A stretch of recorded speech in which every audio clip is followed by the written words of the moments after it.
Great morning, holy brothers and sisters, for the 11th of KISLEV in the Kitzur Likutei Moharan. Today's lesson is called Connecting Cleavings. The true essence of a person, that which a person refers to as I, is the soul, which is the eternal essence of a person that endures forever. The soul, however, is extremely far from a person's flesh and body, due to the latter's brazenness with its physical desires. However, when one breaks the boldness of the body, the soul can then draw close to the body, since it will no longer get caught up in the body's physical pleasures. Then the soul will be able to return to its level and to its own pleasures through the pleasures of the body. All this is very good for the soul, because sometimes the soul falls far from its level, and when the body is clear and light, the soul is able to elevate itself and to return to its original level through the pleasures of the body. For since the body too is good and kosher, it is not trapped by physical pleasures, and therefore the soul can return through these pleasures to its original level. In addition to this, by means of the traces left in the body from the illuminations that the soul previously shone into it, the soul can now remember its previous level and rise up to return to where it was. This is the meaning of "From my flesh I will look upon God," Eov 19:26. Specifically, from my flesh, meaning that a person will see from his body and from his flesh the exalted conceptions that the soul is constantly perceiving. Through the sound of sighing, which is holy boldness, the brazenness of his body is broken, and the essence etzem then draws near and cleaves to the flesh, or in other words, the soul then cleaves to the body. This is the deeper meaning of the verse, "From the sound of my sighing, my bone, atzmi," also meaning my essence, has clung to my flesh. Tehillim 102:6. Use the resourceful soul to pick pleasures to proper lofty levels. On the collective level as well, there exist these categories of bone and flesh. For the true sage is analogous to etzem, bone or essence, and he is the soul of the people who are beneath him.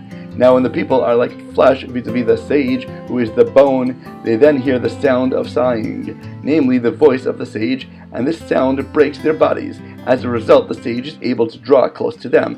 As just explained on the verse, "From the sound of my sighing, my bone has clung to my flesh." Sometimes, however, the boldness of the other side predominates, God forbid, both on the individual and the collective level. Consequently, the true sage is far away from the people, and he is unable to illuminate them and to inform them of the amazing perceptions that he has, since due to the boldness of the other side, the people are not closely bound to the sage like flesh to the bone.